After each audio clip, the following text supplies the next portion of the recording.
श्रोताओं, हमारे सनातन धर्म में होली का पर्व जितना उल्लास और रंगों से भरा होता है, उससे पहले आने वाला होलाष्टक उतना ही गंभीर और धार्मिक दृष्टि से महत्वपूर्ण माना जाता है।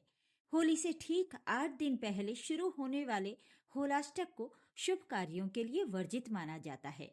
पंचांग के अनुसार इसकी शुरुआत फाल्गुन शुक्ल पक्ष की अष्टमी तिथि से शुरू होती है और इसका समापन पूर्णिमा के दिन होलिका दहन के साथ हो जाता है।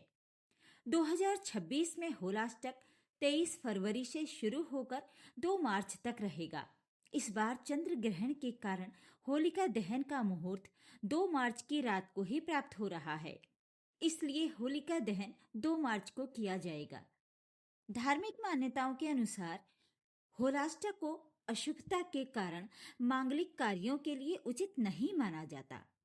इन 8 दिनों में विवाह, गृह प्रवेश, मुंडन, नया व्यापार या अन्य शुभ कार्य करने से परहेज किया जाता है।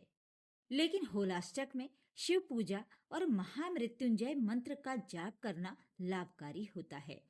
यहाँ पर ध्यान देने वाली बात एक ये भी है कि कुछ निश्चित कार्य जिन पर मनुष्य का वश नहीं होता, जैसे जन्म और मृत्यु, अगर ये दोनों घटनाएं होलाष्टक के दौरान हो जाएं, तो इनसे जुड़े कार्य इन 8 दिनों में भी किए जा सकते हैं, अर्थात नामकरण संस्कार, शांति पाठ या शुद्धि हवन होलाष्टक के दौरान किए जा सकते हैं। बहुत कम लोग जानते हैं कि होलाष्टक का प्रभाव पूरे भारत में समान रूप से नहीं होता। शास्त्रों और ज्योतिष ग्रंथों में इसका उल्लेख मिलता है कि इसका प्रभाव मुख्य रूप से भारत के पश्चिमी क्षेत्रों में ही माना गया है।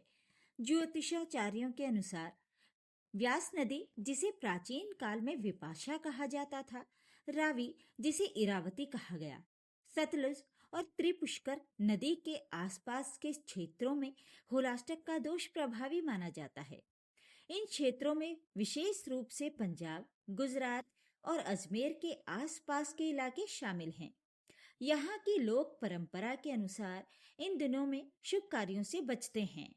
इसके विपरीत देश के उत्तर, मध्य और पूर्वोत्तर भागों में होलाष्टक का कोई विशेष प्रभाव नहीं माना गया है।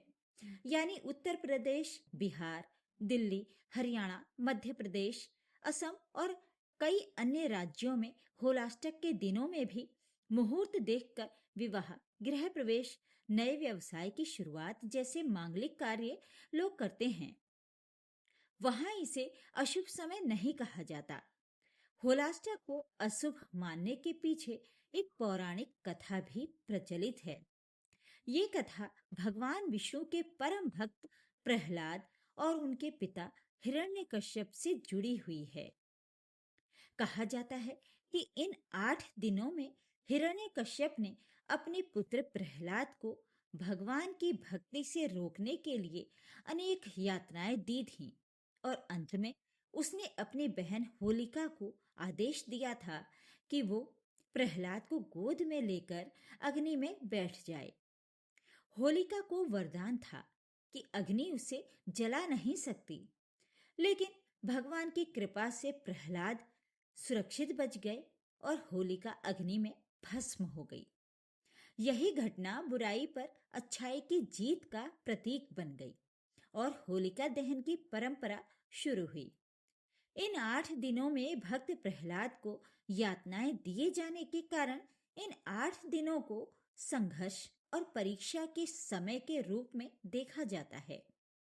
होलाष्टक का समय भले ही शुभ कार्यों के लिए वर्जित माना गया हो, लेकिन ये समय साधना, जप, तप और भक्ति के लिए अत्यंत उत्तम माना गया है। इस दौरान भगवान विष्णु अपने आराध्य देव की पूजा करने से विशेष फल मिलता है। होली का आगमन भी इसी आध्यात्मिक वातावरण के बीच होता है, जो जीवन में सकारात्मक ऊर्जा और नई शुरुआत का संदेश देता है। अगर आपको हमारे द्वारा दी गई ये सभी जानकारियां पसंद आई हों, तो आप शुभ दिन शुभ कथा चैनल को सब्सक्राइब जरूर कर लीजिएगा। वीडियो को लाइक और शेयर करना ना भूलें। आपका दिन शुभ हो।